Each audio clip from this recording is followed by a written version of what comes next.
yeah, identity is a massive one. I was thinking about even just, there's a lot of refugees at the moment, and unfortunately they've been pushed out of their own homes, and they could be highly skilled from their own homes. They could be doctors and lawyers and surgeons, and because they've been pushed out quite suddenly, they have no identity when they go to another country. Absolutely. And they have to, unfortunately, I think, take up roles like janitors and cleaners and very low admin positions. And I've definitely have seen a lot of unfortunate stories about things like this. But if you have an identity that is recorded and you can take with you, I think it will be eliminating some of these type of issues. Absolutely right. If we have an international identity, suddenly you're not stuck in this situation where we have national passports and national ID books and national documents and so on that are only relevant to you in that national situation.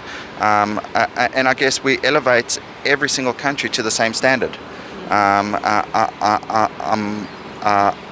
a great proponent for an international society. There's nothing wrong with, I guess, having national patriotism for your own country, especially when it comes to sports. I'm a big rugby fan, and so I love watching the Super Rugby with my teams, and I love watching the Southern Hemisphere rugby and the Northern Hemisphere rugby and so on. And I'm surprised you're not at Rugby Sevens right now in Hong Kong. Yes.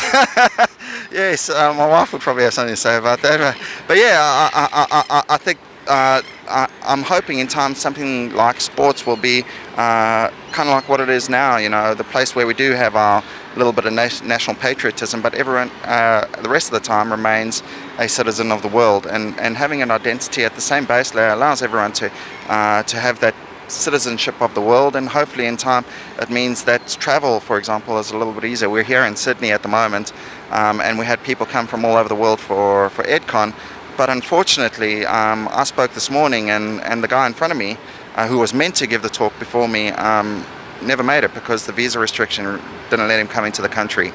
And I think that's a rotten shame, because we lost out on getting to learn from this bright mind who had something to contribute to the ecosystem.